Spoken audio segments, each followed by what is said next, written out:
10 minute oor 6 op donderdag, die 9de Julie hier op Stroom op en baie welkom by Nuuspot. Dis jou nuusbulletin wat nou volg. Minstens 6 mense is woensdag aand in 2 afsonderlike skietvoorvalle in Kaapstad doodgeskiet. In Mitchells Plain is 4 mense op die hoek van Laura Straat en 4de Laan in die Lost City woonbuurt geskiet, van wie 3 op die toneel gesterf het.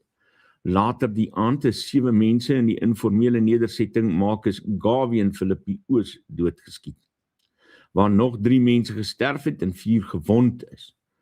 Die polisie kon nog nie besonderhede of motiewe verskaf nie, maar 2 AK-47 aanvalsgewere en pistool is glo in die tweede voorval gebruik. In ander nuus is Kemi Bihari, die geskorste hoof van die Ekurhuleni Metro se regs- en risikodienste, woensdag in Germiston in hegtenis geneem. Sy inhegtenisneming volg op die getuienis voor die Madlanga-kommissie onder leiding van afgetrede regter Mbuyiseli Madlanga, dat Bihari, die gewese waarnemende hoof van die Ekurhuleni Metropolisie, Julius Mkhwanazi teen dissiplinêre stappe beskerm het. Bihari word daarvan beskuldig dat hy stappe gekeer het nadat die onafhanklike polisie ondersoekdirektoraat in 2023 aanbeveel het dat Mkhwanazi aangekla word vir die onreëlmatige goedkeuring van blou ligte vir die sakevernoot Vusimuzi Cat Mklala. Bihari het die beweringe, insluitend dat hy 'n omkoopbedrag van R600,000 ontvang het, ontken en sal na verwagting donderdag in die hof verskyn. Dis nou vandag. Intussen het die nasionale tesourie besluit om altesaam R13,5 miljard se gelykberechtigingstoelaas vir Julie van 69 munisipaliteite landwyd tydelik terug te hou weens finansiële wanbestuur. Hierdie besluit raak 16 uit 19 munisipaliteite in die Vrystaat, waaronder die Mangaung Metro, Matjhabeng en Maluti Apofung, asook 11 munisipaliteite in die Noord-Kaap, insluitend Kamiesberg en Pokwani. Armand Kloete, Vryheidsfront Plus lid van die provinsiale wetgewer in die Vrystaat, waarsku dat hierdie besluit inwoners wat reeds onder swak dienslewering gebuk gaan, verder sal benadeel. Die voorsitter van die portefeulje komitee oor samewerkende regering en tradisionele sake, Dr. Zweli Mkhize, het beklemtoon dat openbare verteenwoordigers en munisipale bestuurders aanspreeklik gehou moet word vir hierdie herhaaldelike mislukkings. Suid-Afrika bly waaksaam en gereed vir die moontlike uitbreking van Ebola, hoewel daar tans geen bevestigde gevalle in die land is nie. Die minister van Gesondheid, Dr. Aaron Motsoaledi, het op 'n nuuskonferensie in Pretoria bekend gemaak dat 36 hospitale, bestaande uit 24 openbare en 12 private instellings, aangewys is om pasiënte te behandel. Slegs die Nasionale Instituut vir Oordraagbare Siektes het die vermoë om die virus amptelik te diagnoseer.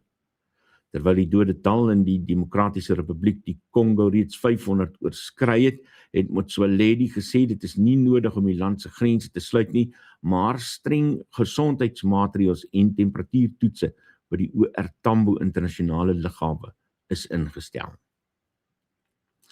In die Wes-Kaap het die proses om 'n nuwe provinsiale polisiehoof aan te stel onder groot geheimhouding in Pretoria begin.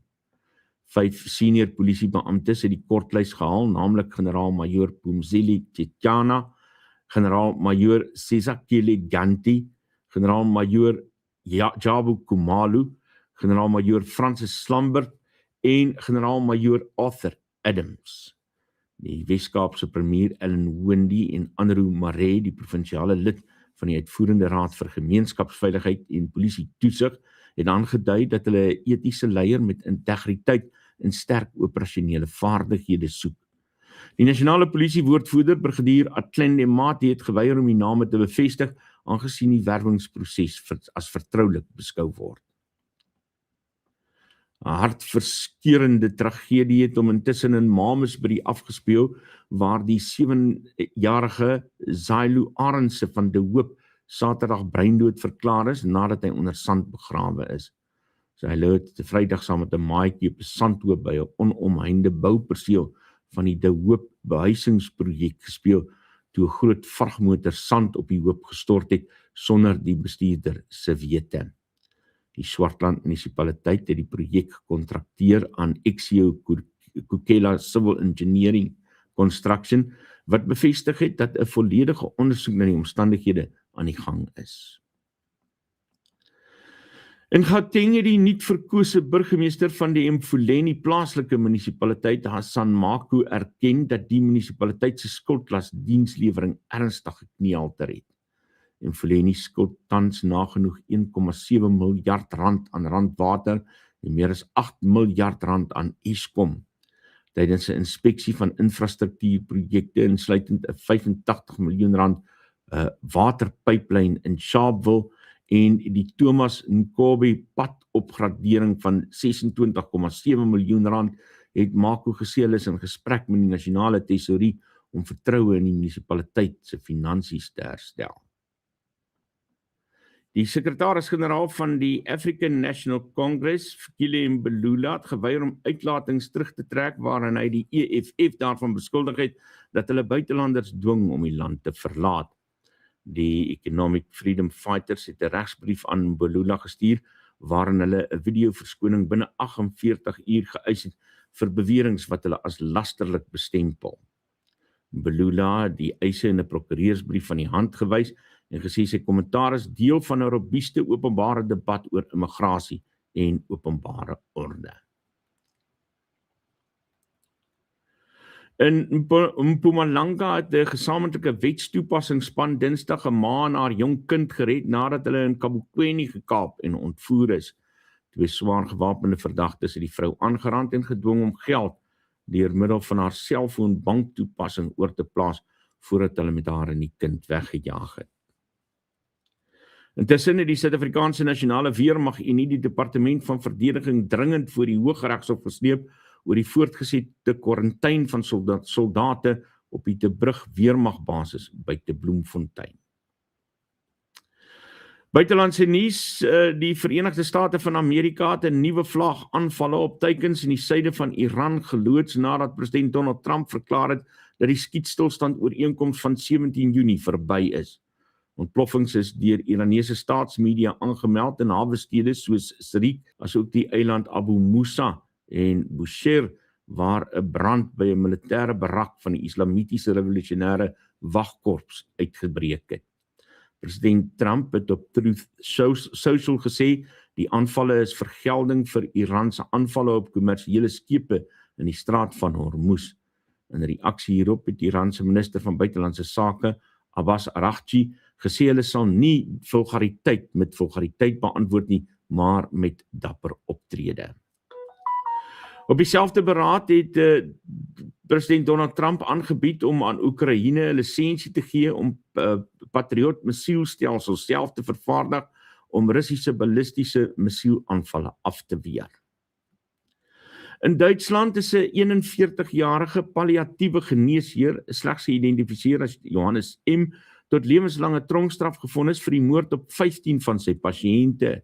'n Hof in Berlyn het hom skuldig bevind aan die moord op 12 vroue en 3 mans tussen die ouderdomme van 25 en 94 tussen September 2021 en Julie 2024. Nog 'n voorval in Duitsland betrek 'n 16-jarige verdagte wat in die klein dorpie Schongau in die Opperbeiere in hegtenis geneem is nadat 2 13-jarige meisies ernstig beseer is in 'n aanval by die Welfen Gymnasium Hoërskool.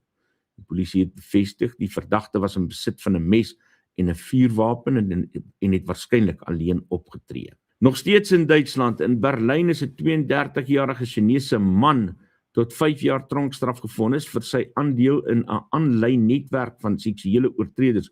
Die netwerk het geselsgroepe met tot 50.000 lede gebruik om wenke te deel oor hoe om vroue te bedwelm en te verkrag en het kodewoorde soos motors vir vroue en brandstof vir kalmeermiddels gebruik.